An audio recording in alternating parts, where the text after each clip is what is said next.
თბილისის სასულიერო აკადემიისა და სემინარის კანონიკური სამართლის კათედრის გამგე დეკანოზი ლონგინოს სუარიშვილის შემოგვიერთდა. მოგესალმებით. მოგესალმებით. მადლობა რომ ხართ ჩვენთან ერთად. მამა ლონგინოს ძალიან საინტერესო თემაზე ვსაუბრობთ. ეს არის ქორწინების საიდუმლო, ჯურისწერის საიდუმლო, რომელიც ვიცით რომ ერთ-ერთი არის 7 საეკლესიო საიდუმლოთაგან. პირველ რიგში ვიდრე ვთქვათ კანონიკურ წინაპირობებზე ვისაუბრებთ ქორწინების საიდუმლოზე, ასევე შევეხებით 60 ქულო სიტყვებს, რომ მამაკაც ქმარი არის ცოლის თავი და ასე შემდეგ, ანუ იმ თემებს, რაც უკავშირდება ქორწინებას, გავიმარტოთ არსი და გაგება, როგორი არის აი ამ საიდუმლოსი, ჯურისწერის საიდუმლოსი ქორწინებისა.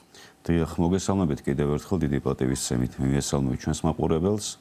თემა ფრიად, რა თქმა უნდა, საინტერესოა და ყოველთვის აქტუალური და პრაქტიკულიც.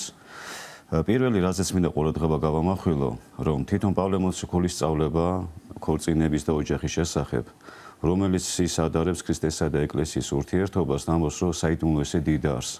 და თვითონ აი ამ ტერმინს საიდუმლოზე მინდა ყურადღება გავამახვილო ჩვენი საზოგადოების, რატო ეწოდება ქორწინებას საიდუმლო. ზოგადად ჩვენ ესეთი წარმოდგენა გვაქვს, რომ საიდუმლო თითქოს ეწოდება იმის საფუძველზე, რომ ხდება ჯურისწერა, რომ თვითონ ასე ვთქვათ რიტუალს უწოდებთ საიდუმლოს. ესეთი ასე ვთქვათ მიდგომა გვაქვს. რეალურად საიდუმლო ეწოდება არა თვითონ ჯურისწერის ცერემონიალს და აი ამ მსახურებას, იმიტომ რომ პავლე მოციქული როცა საუბრობს ამაზე, მაშინ ესეთი ცერემონიალი როგორც ასეთი ჯერ კიდევ არ იყო ეკლესიაში დადგენილი. არადა საუბრობს ამ ურთიერთობაზე როგორც საიდუმლოზე. შესაბამისად საიდუმლო ეწოდება თვითონ კაცისა და ქალის ამ ურთიერთობას, რასაც ოჯახი ქვია და არა პირდაპირ ცერემონიალს. ცერემონიალი ასე ვთქვათ, ეს არის უკვე დაკანონება აი ამ საიდუმლოსი და მისი გაფორმება. და ამიტომაც რომ დიდი მნიშვნელობა ენიჭება ზოგადად ოჯახის ინსტიტუტს, ცოლქმრობას და შესაბამისად სიტყვაზე ვამბობ, რომ არ ქონდეს ჯვარი დაწერილი კაცს და ქალს, ეს არ ნიშნავს, რომ ისინი რაღაცა პასუხისმგებლობისაგან თავისუფალი არიან, ან ასე თქვა საიდუმლოში არ მონაწილეობენ. პავლე მოციქულის პერიოდში იყო ისეთი ოჯახები, სადაც შეიძლება ჯერ ქმარი წარმართიყო და ცოლი გაქრისტიანებული, ამ პირიქით ქმარი იყო გაქრისტიანებული, ცოლი ისევ წარმართა დარჩენილი. და მათ ოჯახსაც პავლე მოციქული საიდუმლოს უწოდებს და იმასაც კი ამბობს, რომ თუ ამის ნიადაგზე მათ შორის დაპირისპირება არ არის და თქვათ აი წარმართი ქმარი ცოლს არ უშლისო ქრისტიანულად იცხოვროს, ამ პირიქით წარმართი ცოლი, ისინი ერთმანეთს ნუ გაშორდებიან, იმიტომ რომ შეიძლება ქრის რწმენით ცოლიც მერე გაქრისტიანდეს, ან ცოლის რწმენით მერე ასე თქვათ ქმარიც. საბოლოო ჯამში იმის თქმა მინდა, რომ ეს დიდი პასუხისმგებლობაა, დიდი მართლაც ურთიერთობა ორ ადამიანს შორის. შეიძლება ითქვას, რომ იმ ურთიერთობებს შორის, რაც ადამიანებს შორის ყალიბდება, თქვათ მეგობრული, თქვათ შრომითი ან სხვა რაღაცა ესე თქვათ ურთიერთობა, რამაც შეიძლება განაპირობას მათი ახლო ყოფნა, ცოლქმრობა ყველაზე აღმატებულია. იმიტომაც იყო, რომ ჯერ კიდევ წარმართულ ეპოქაშიც კი, აი წარმართულ სამართალშიც, აი რომის სამართალი რო ავიღოთ, ხო ეხლა იმათ ესე ქრისტიანობასთან შეხება არ ქონდათ, მაგრამ ცოლქმრობა ეს ითვლებოდა ორი ადამიანის ისეთ ურთიერთობად, რომელიც შეუძლებელი იყო რაღაც ვადებით გაფორმებული იყო, როგორც სხვა ხელშეკრულებები. ეს იყო ისეთი ხელშეკრულება იურიდიული კუთხით, რომელიც მუდმივად უნდა გაგრძელებულიყო, ვიდრე ისინი ცოცხლები იყვნენ. იდეაში ყოველთვის ეს იყო ჩადებული. დიახ, მამა ლონგინო, ძალიან საინტერესო საკითხს შეეხეთ. ის რომ თქვა ჯურისწერის გარეშეც თუ კი ოჯახი ერთად ცხოვრობს და მამაკაცი და ქალი და ანუ ცოლ-ქმარი არიან, მათ აქვთ გარკვეული პასუხისმგებლობა კი არა და დიდი პასუხისმგებლობა უკვე უფლის წინაშე, იმიტომ რომ აი კომუნისტურ პერიოდში ჩვენთან ხომ საქართველოში ძალიან ბევრი ოჯახი ცხოვრობდა ჯვარდაუწერლად და ნუ შემდგომ ახლა ამ პერიოდში უკვე იწერენ ჯვარს გარკვეული მათგანი, მაგრამ ზოგმა ვერც მოასწრო, შეიძლება ისე გარდაიცვალა. ანუ ეს ოჯახები ითვლება ქორწინების საიდუმლოში მყოფ ოჯახებად, ხო? აი ეს წყვილები ითვლებიან. დიახ, ძალიან საინტერესო კითხვა დასვი ელისაბედ, ეს ბევრ ადამიანს აწუხებს და მე მინდა ძალიან მოკლედ დავკაფიოთ ეს აზრი დავაფიქსირო ეკლესიის აზრი, რომ რა თქმა უნდა ისინი ცოლ-ქმარი არიან. ჯურისწერა არ წარმოადგენს ასე თქვათ ქორწინების ლეგალიზების გზას.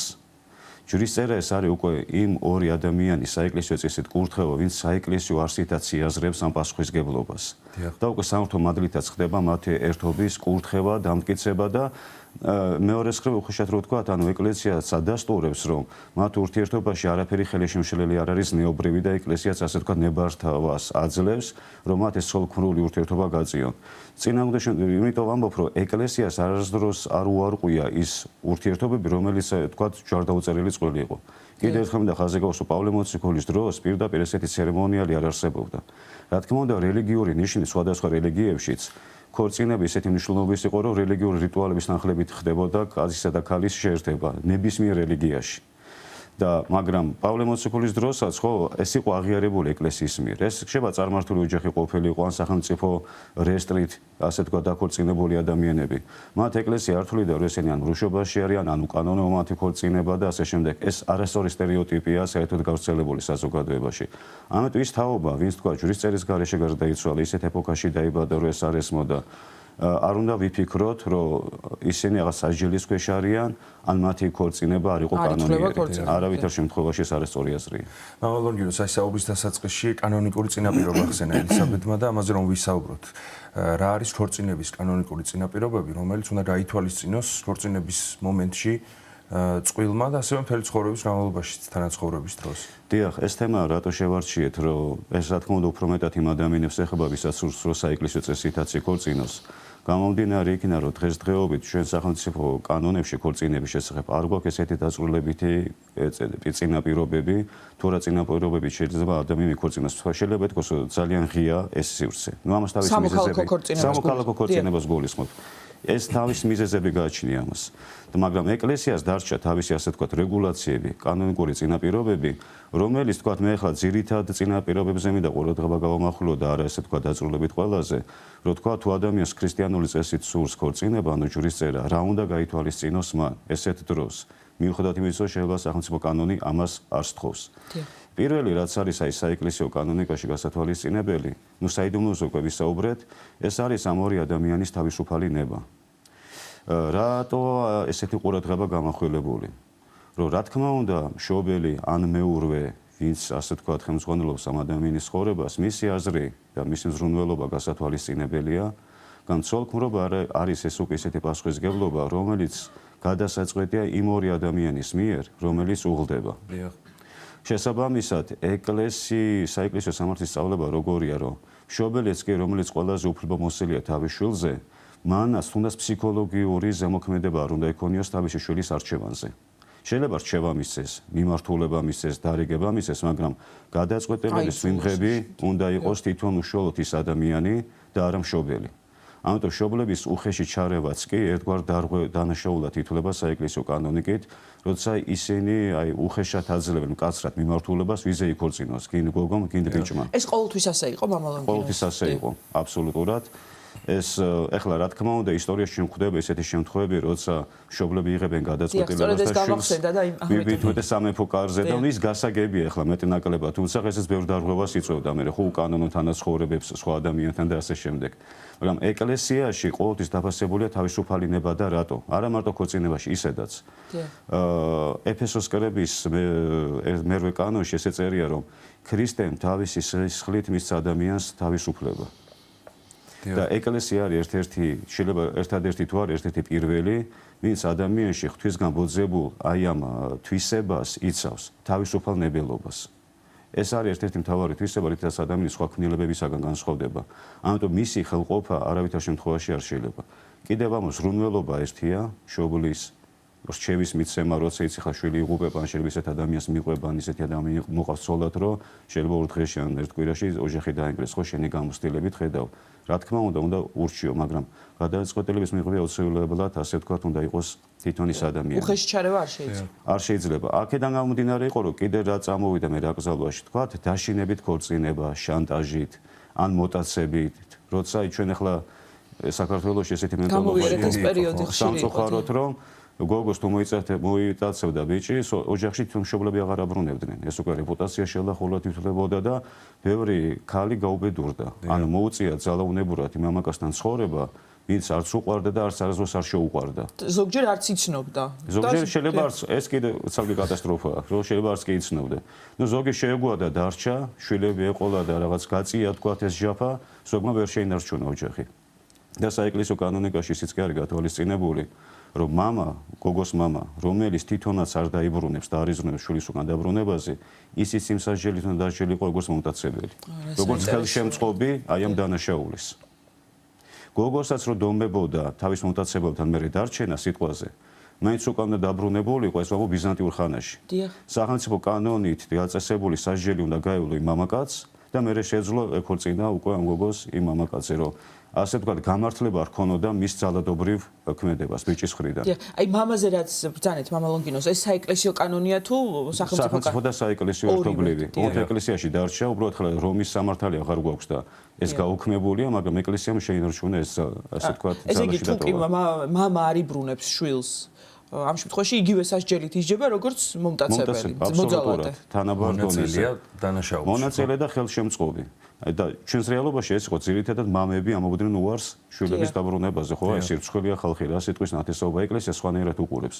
ეს არის დაზარალებული და ესეთ ქალს ეკლესია არ უყურებდა როგორც რეპუტაცია შელახულს და აი ქალწულება დაკარგა და ვიღაცა აიყვანს. ეს უკვე არასწორი მენტალობის შედეგია, რაც ჩვენში იყო ჩამოყალიბებული.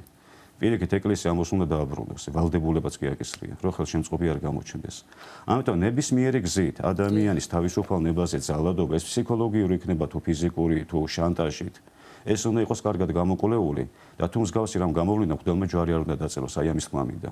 და მღვდელი თუ ამისი შეგნებულად თანამონაწილე გახდა, საეკლესიო საჯელს ექვემდებარება სულ ცოტა სტატუსის შეჩერებას, ან შეებასოთ განკვეთასაც დაექვემდებაროს და ბიზანტიურ ხანაში სახელმწიფო კანონითაც ისჯებოდა ესეთი სასულიერობები. დიახ, მამა ლონგინოს, ესე იგი რამდენჯერმე უნდა შეხვდეს ჯვრისწერამდე მოძღვარი წყვილს, აი ეს ინფორმაცია რომ ყველაფერი მას ჰქონდეს, რაზეც ახლა თქვენ საუბრობთ. წინააღმდეგ შემთხვევაში, აი მაგალითად უცებ მივიდა ტაძარში წყვილი, ხო? და უცებ გადაწყვიტეს ჯვრისწერა და სპონტანურად და ამ დროს ამდენი ინფორმაციის გაცვლა ვერ ხერხდება. დიახ, არის წარმოუდგენელი ახლა როცა მოდიან, მე შეიძლება ძირითადი საკითხები კითხო, რომ აი მოტაცებული ხო არ ხარ ან შენინება თუ არ ეს მოკლედ. მაგრამ წესით, რა თქმა უნდა, როგორც ნათლობისთვის, აი ადრეს ვისაუბრეთ, ასევე ჯვრისწერისთვის მომზადება საჭირო. დიახ. ეს სპონტანურად მოდის წყვილი, ჩვენ არ ვიცით, მეორედ ხოვდება, მესამედ, შეიძლება საერთოდ ვიღაცის ქმარი წამოიყვანა და იმაზე იწეს ჯვარს, ხო? რაღაც აშანტაჟებს აქეთ ქალი, მამაკაც რაღაცა გზით. მარტო კაცებისგან არ არის შანტაჟი, ქალების მხრიდანაც არის ხშირ შემთხვევაში. ამიტომ სავალდებულოა ეს იქნეს გამოკვლეული, გასაუბრება მოხდეს, თუნდაც ერთი კვირით ადრე. ამიტომ წესით კარგი იქნება, ეხლა ვფიქრობ ალბათ შეიძლება მე სინოდალური განჩინებაც კი იყოს ესეთ როგორც ნათლიებზე, რომ გარკვეული წინაპირობები გამოქვეყნდეს და ხალხი ინფორმირებული გახდეს, რომ ჯვრისწერამდე მოძღვარს გაესაუბროს იმ ტაძრის, რომელ ტაძარშიც ისაპირებს ჯვრისწერას. ეს მიზეზები ალბათ ხომ რატომაც გადაწყვიტავენ ხოლმე რომ სწრაფად იქორწინონ ერთმანეთს. იცი მარტო ეს არა, მე ვფიქრობ ინფორმაციული ვაკუუმიც. არის ხშირ შემთხვევაში ესეთი ასე ვთქვათ დარღვევებიც, რომ მალევე უნდა ჯვარი დაიწეროს და რატომ ხალხს ჯვრისწერა გონია თუ ჯვარი დაიწერა შეკრულია.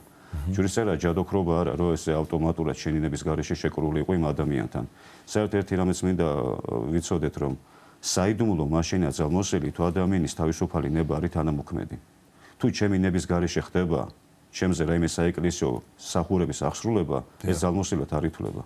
ჩემი ნება უნდა იყოს გამოვლენილი ამაში. თუ ჯვრისწერა მოხდა ისე რომ ქალს არ უნდა მაგალითად გათხოვება და იძულებით და შანტაჟით თხოვდება და ესე იგი ხდება ის საიდუმლო ტარდება, მაშინ ეს არ არის საიდუმლო? არ არის საიდუმლო რეალურად. და ეს თუ გამოვლინდა ეკლესია ვალდებულია რომ ანულირებულად გამოაცხადოს ესეთი ჯვრისწერა, ანუ გაუქმებულად, ან ძალმოსილათაც კი არ ჩათვალოს. და მე ესეთ ქალს ეძლეოდა სხვა მამაკაცზე ქორწინების უფლება, როგორც პირველი ქორწინება. ის ქორწინებათ არ ეთვლებოდა. რა საინტერესო საკითხებია, რომელზეც წარმოდგენა არ გვაქვს საზოგადოებას თქვა და ადამიანებს, რაც ყოველდღიურ ცხოვრებაში და ჩვენს ყოფით ცხოვრებაში ასე და ბევრი ადამიანი ზარალდება და ბევრი ადამიანი ზარალდება არაფერს ინფორმაციასთან. და არასწორი არჩევანის გაკეთებით და გონია რომ უარი არ უნდა თქვას ანასე შემდეგ. დიახ. მამა ლონგინოს, აი კანონიკურ წინაპირობებზე ვსაუბრობ და კიდევ თუ არის რაიმე, რაც უნდა გაითვალისწინოს წყვილმა. აი თავისუფალი ნების გარდა ეს თავისუფალ ნებას უკავშირდება. ეხლა ცოტა უხერხული თემა, მაგრამ ადრეულ პერიოდში ბიზანტიური კანონიკითაც ესე იყო და დღეს საეკლესიო კანონიკაში შერჩა. არ უნდა გქონდეს ადამიანს სულიერად ისეთი დარღვევები, რითაც მისი ნების გამოვლენა შეუძლებელია, თქვათ, ამ სიქიური დარღვევა და ნახსენებია სიტყვა იდიოტიზმი. ანუ რა, ფსიქიური დარღვევა შეიძლება არ აქვს, მაგრამ აი რა მდგომარეობა იგულისხმება, თქვათ, მამაკაცი არის 30 წლის, 35 ან 40 წლის ასაკში. მოყავს ცოლი. ყავს საცოლე, უყვარს, ანუ შეყვარებული და ვერ ქორწინდება მასზე, იმიტომ რომ მამა ან დედა არ არის თანახ, მან ოჯახის წევრი. ეს იდიოტიზმად ითვლება? ანუ ნებას ვერ ავლენს. ანუ ამ ასაკში მამაკაცი, რომელიც გადაწყვეტილებას ვერ იღებს, რომ მის საყვარელ ქალზე იქორწინოს თუ არ იქორწინოს, იმიტომ რომ ოჯახის წევრს ვიღაცას არ მოწონს, ეს უკვე ნორმა აღარ არის. შეიძლება ეს გაითვალისწინოს 18-19 წლის ახალგაზრდა ქალმა ან კაცმა, რომელიც ჯერ კიდევ არ არის თქვათ ისე გამოწვეული, მაგრამ ამ ასაკში ადამიანი, კიდაც ქალი, რომელიც აი ესეთი, ანუ უყვარს ადასტურებს. თავისი ნება არის რომ იქორწინოს, მაგრამ სხვა ადამიანების გავლენას განიცდის ძლიერ. ეს ხელი შემშლელი რატო არა რომ იქორწინოს, ჩვენ რა ვიცით რომ მე ოჯახი არ დაანგრიოს ვიღაცის ენით და ვიღაცის გავლენით. ანუ ძალიან საინტერესო გარემოებებია ზოგადად ეს საეკლესიო სამართალში გათვალისწინებული, რომ ესე კი ჯანმრთელია, მაგრამ თუ კაფიოთ ვერ ადასტურებს ადამიანი ნებას, ეს შევა დამაფიქრებელი აღმოჩნდეს ეკლესიისათვის და გასაუბრებას გახდეს საჭირო, ღირს თუ არ ესეთი ადამიანების ერთმანეთთან ქორწინება. უბრალოდ ახლა ფსიქიურ დარღვევასო ვამბობ, ადრე კანონით აკრძალულიყო და ჯვრისწერა არ ხდებოდა ესეთი ადამიანების და არც სახელმწიფო კანონით რეგისტრაცია. ოფიციალურად ღიად ხდებოდა მათი ქორწინება ჰაერზე. დაშვებული იყო ყოველგვარი ოფიციალური რეგისტრაციის გარეშე. დღეს როგორ ახლა კანონი ამას არ აკრძალავს სახელმწიფო კანონი, არ გვაქვს ესეთი ჩანაწერი. ნუ ეკლესიაში შეიძლება ესეთი ადამიანების ჯვრისწერა მოხდეს მეურვის პასუხისმგებლობის ქვეშ. ან შობლის, ან სხვა ადამიანის. ესე იგი, მამა ლონგინოს რაღაცნაირად სტერეოტიპი იყო, თუ შეიძლება ახლაც არის საზოგადოებაში, რომ თითქოს ქალი დაჩაგრულ პოზიციაშია ჩვენს რელიგიაში, ნუ რაც რა თქმა უნდა არ არის სწორი, მაგრამ იქიდან გამომდინარე, რაც ახლა თქვენ ისაუბრეთ, ყველაფერი პირიქით, ქალბატონების მხარეს არის, ესე გამოდის უფრო მეტად. ძალიან კარგი რამაზე გაკეთე აქცენტი.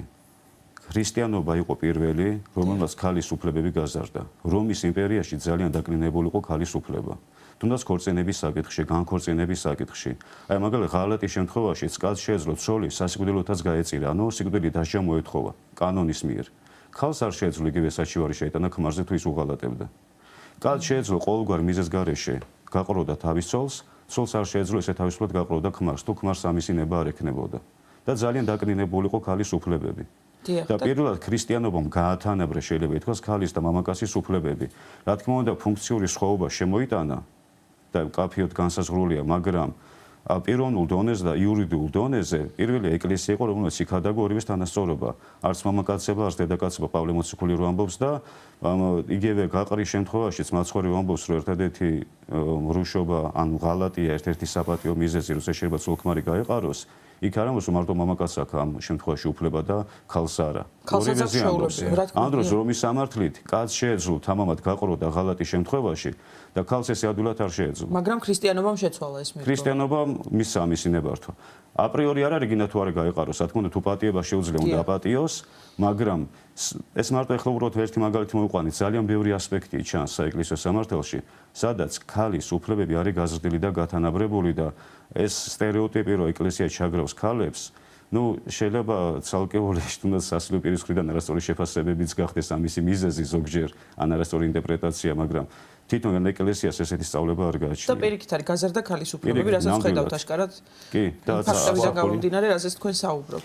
და სხვა მიზეზი შეიძლება იყოს ბოდიშ შეგაწყვეტა ხამალონგინოს, აი რატომაც შეიძლება არსებობდეს დღეს ეს მოსაზრება, რაზეც ახლა ვსაუბრობ და სტერეოტიპი, რომ ეკლესიის შესაძლოა ქრისტიანობა ჩაგრავდეს ქალს. სხვა რა მიზეზი შეიძლება იყოს სინამდვილეში, რის გამოც დღესაც შეიძლება იყოს ეს აზრი, ესე ვთქვათ, პოპულარული ხო დღევანდელ რეალობაში. ჩემი წარმოდგენით და ჩემი დაკვირვებით გარკვეული მიზეზი ჩვენი ბრალიც არის, რომ შეიძლება ზოგჯერ ჩვენ იგივე სახარებას ან პავლე მოციქულის სიმსწავლებას ასეთ ცოტა ხანში შევეხებით, არასწორად განმარტავთ. და არის კიდე თვითონ აი ამა თუ იმ ქვეყანაში არსებული მენტალური დამოკიდებულება, თქვათ ახლა აზიურ ქვეყნებში ვიცით, რომ ქალი უფრო რაღაცა დაქვემდებარებულია მამაკაცს. აი მუსულმანურ ქვეყნებში როგორია კაცი ზის ჩაისვავს, ქალი შრომობს, ხო? ეს ნორმაა მიღებული. ან კაცს შეუძლია რამოდენიმე ცოლი მოიყვანოს და ქალს არ შეუძლია რამოდენიმე ქმარი ყავდეს. ესეც ხო ერთგვარი ის არის დაჩაგვრა. დისკრიმინაცია ქალის, რა თქმა უნდა. მაშინ იმასაც ყავდეს პირობითად. ხო, მაგრამ ნუ არ რომელიმე რატო უნდა ფიქრობ, რომ ჩვენს ქვეყანაში, ნუ საქართველოს თუ ვისაუბრებთ, გარკვეულწილად შეიძლება ვფიქრობ, ეს აზიური გავლენაც არის აი საუკუნეების განმავლობაში დაგროვილი. ეს უკვე ვამუშავა საუკუნიან შუა საუკუნეების მერე. და ჩვენი მხრიდანაც წმინდა წერილს ხშირად არასწორი გაგება, ან არასწორი განმარტება. და რო უღრმავდები, მე ხვდები, რომ ეკლესია აბსოლუტურად უცხოანაირად აყენებს ქალის მდგომარეობას. დიახ. მამა ლონგინოს და ცნობილი სიტყვები, რაც ყველას გვესმის ხოლმე დღის წერისას, რომ ქმარი თავია ცოლისა, სამოციქულო სიტყვების განმარტება, სწორი განმარტება და სწორი გაგება როგორი არის, რომ გითხრათ და აქვე ვისარგებლებთ შემთხვევით და ახლად დაქორწინებული გყავს. გეგის და მარიამს მიულოცავთ დაქორწინებას და ბედნიერებას ვისურვებთ. ღმერთმა მართლა სიმტკიცე მისცეს მათ ოჯახს და ფარველობა ყოველგვარი ბოროტისაგან დაცული გამოვა. დიდი მადლობა. სამაგალითო ოჯახი. განსაკუთრებული ყურადღებით გისმენთ ამიტომ დღეს. მე მინდოდა კიდე ერთი ორი გამორჩა კანონიკურ წინაპირობაზე და მალევე გადავალ პავლე მოციქულის აი სიტყვებზე. ეს გახლავთ კიდევ ასაკობრივი ცენზი. ასაკობრივი ცენზთან დაკავშირებით მინდა ვთქვა ცალსახად, რომ ეკლესია თვითონ არ ადგენდა ასაკობრივი ცენზს არასდროს, რა ასაკიდან შეიძლება ქორწინება, აქ ყოველთვის მისდევდა სახელმწიფო ცენზს ეკლესია.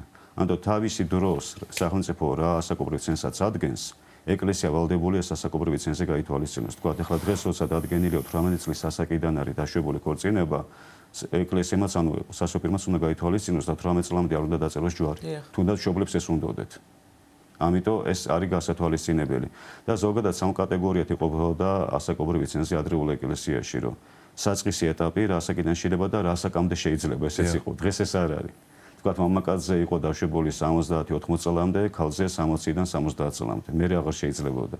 ნუ დღეს ეს კანონი ჩახსნილია და 90 წლის კაბატონზე შეუძლია რომ არა 90 არა 60-დან 70-მდე. არა, ახლა ცენზი კიდევ არის ეს შეზღუდვა არა, ეს შეზღუდვა რეალურად ახლა 100 წლისაც რომ მოვიდეს სიტყვაზე, უარს ვერ ეტყვი, იმიტომ აქ სახელმწიფო განსაზღვრავდა და რა შეეხება სხვაობას ქალსა და კაცს შორის. ამაზე საეკლესიო კანონი არ გვაქვს.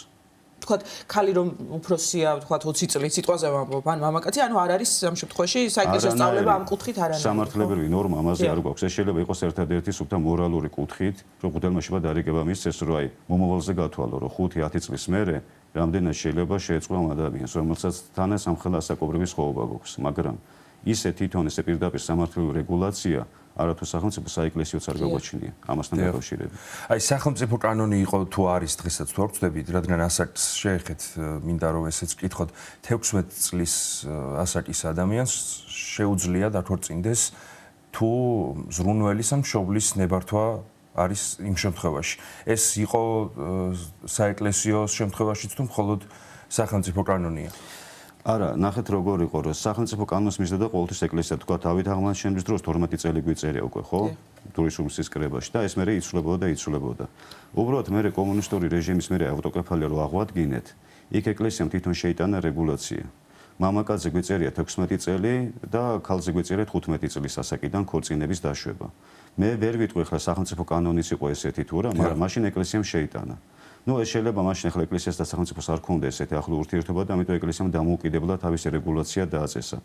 დღესდღეობით სახელმწიფო კანონით ეს მეორედ ის შემთხვევაშიც არ შეიძლება. წინა ხელისუფლების დროს იყო ეს დაშვება, რომ 18 წლამდე იყო აკრძალული, მაგრამ მეურვის შემთხვევაში ან სასამართლოს ნებართვით, ან მშობლების ნებართვით შეიძლებოდა 16 ან 17 წლიდანაც. ეს გაუქმდა. რომ უკვე არც მეურვე და არც მშობელი ვერ იქნება პასუხისმგებელი და 18 წლიდან უნდა მოხდეს ქორწინება. ამიტომ დღეს ეს არის ძალაში დღესდღეობით. და რაც შეეხება 60 ქულას სიტყვებს დია. აი ეს ბმაშია სწორედ ამ ქალის თემასთან, რომ აი ქმარია ისა თავით სოლისა და ამისი აი ერთ-ერთი არის ხოლმე არასწორი ინტერპრეტაცია, რომ კაცი რაღაც უსაზღვრო ბატონობაზე მახულდება ყურადღება ქალთან მიმართებაში. საერთოდ რამის მინდა ყურადღება მივაქციო, რომ უფროსობა, თავობა ან თანამდებობა, ეს სიტყვაც როგორი საინტერესოა, თანამდები, ანუ მოვალეობას ნიშნავს, ვალის აღებას. რომ ადამიანი როცა ხდება რამე თანამდებობის პირი, თქვა დირექტორი ან რა აქვს მნიშვნელოვანი პოზიციას იკავებს. რეალურად ის ხდება არა ვიღაცის პირდაპირ გაგებით ბატონი ან უფროსი, არამედ მოვალეობაში შედის იმ ადამიანების წინაშე, ვინც მისი პასუხისმგებლობის და ზრუნველობის ქვეშ უნდა მოექცეს. ანუ რეალურად მოვალეობა მსახურებაა. ხო, ანუ შეიძლება იყოს უფრო მეტი ტვირთს იღებს, ვიდრე მის ქვემდგომ ადამიანებს გააჩნია. იმიტომაც იყო ადრეულ პერიოდში ეკლესიაშიც და სახელმწიფოშიც არავის არ უნდოდა დიდი თანამდებობის აღება. რომ პასუხისმგებლობა იყო უფრო მეტი ვიდრე პატივი.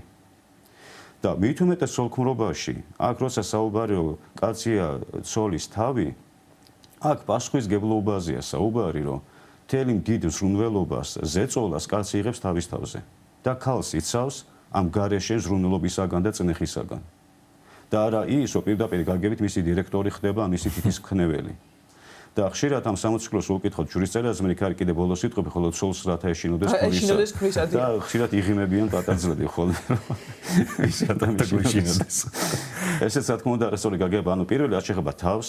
ეხლა თუ ამაზე ვამახვილებთ ყურადღებას, რომ კაცია თავი ცოლის, მაშინ მოდი იმაზეც გავამახვილოთ, რომ პავლე მოციქული მე როგორ განმარტავს, რომ როგორც ქრისტემ დაადო თავი ეკლესიისათვის და თავისი თავი გაიღო და სისხლი დაღვარა, ანუ აქ მიანიშნოს, ესე იგი, კაცსაც უნდა შეეძლოს თავისი ცოლისათვის სვერყლად გაიყოს თავისი ცხოვრება. და არის რომ და როგორ ხდება ხოლმე რომ ჩვენ შემთხვევაში მარტო ეს ერთი ხარი ესმით რომ თავია ცოლის და პასუხისმგებლობა არა. და ბოდიში ხოლმე არის ესეთი შემთხვევები რომ არანაირ პასუხისმგებლობას არ იღებს კაცი, სულ ცოლის ხრებზე გადადის ოჯახი, შენახობა, ბავშვების მოვლა ყველაფერი და ეს უბრალოდ ბოდიში ამ ტერმინზე ეკაცება. ესე რომ ხოლოს თავობს, ასე ვთქვათ, ხო თუ. რაც ხშირად რა თქმა უნდა შეეძლო დაპირისპირებას იწვევს უპატივცემულობასაც და რაც სამწუხაროდ მე ხდება ოჯახის დანგრევის წინაპირობა. ესაც რა თქმა უნდა არასწორი სტერეოტიპის შეხედულებაა და ბოლოსაც შეიძლება იმას უკვე რომ ცოლს ეშინოდეს ქმრის აქ რა თქმა უნდა შიშზე არა რომ ქმარმა რამე არ დაუშავოს. პირდაპირ მნიშვნელობით არ უნდა გავიგოთ. არა, რა თქმა უნდა აქ საუბარია რაზე. გეშინოდეს იმის რომ რამ ისეთი არ გააკეთო, რითაც შეიძლება შენ მისი სიყვარული დაკარგო. რომ საყვარელი ადამიანი არ დაკარგო. აი ამ შიშზეა საუბარი, რომ რამ ისეთი არ გააკეთოს ქალმა, რითაც შეიძლება თავისი ქმრის სიყვარული დაკარგოს, ან მათ შორის დაშორება გამოიწვიოს და არის რომ მისგან რამე საშიშროება ელოდება. ეს არა ჯანსაღი მიდგომა და დამოკიდებულება. უკავშირდება ყველაფერი, ვთქვათ, პასუხისმგებლობის გაზიარებას, ურთიერთპატივისცემას და აბსოლუტურად. დიახ. და არა, ვთქვათ, რაღაცა რომ ერთი არის ურთიერთზრუნველობას, ურთიერთპასუხისმგებლობას და ერთმანეთისათვის თავდადებას და აი რაც თავარია რომ აღთქმა იდება ქორწინების დროს, რისი აღთქმა? რომ უკვე არიან არა ორნი, არამედ ერთი, როგორც პავლე მოციქული ამბობს და ჯვრისწერის ლოცვაში წერია, რომ ესე იგი ეგოისტურად თავისთვის კი აღარ ცხოვრობენ ისინი. არამედ ერთმანეთის ცხოვრებით. აი ამისთვის უნდა იყოს მზად, რომ ადამიანმა იქორწინოს საბოლოო ჯამში რო ვთქვა. ძალიან დიდი მადლობა მამა ლონგინოს მომბრძანებისთვის, საინტერესო საუბრისთვის და ძალიან მშვიდობებით წარმოდგენისთვის. უღმესი მადლობა, მართლაც ისეთ ძალიან ბევრი საინტერესო ფაქტი შევიტყვეთ და შეიტყვეთ ჩვენმა მაყურებელმა, რაც აქამდე უცნობი იყო ჩვენთვის. თბილისის სასულიერო აკადემიისა და სემინარის კანონიკური სამართლის კათედრის გამგე დეკანოზი ლონგინო სუარიშვილი საუბრობდა სტუდიაში.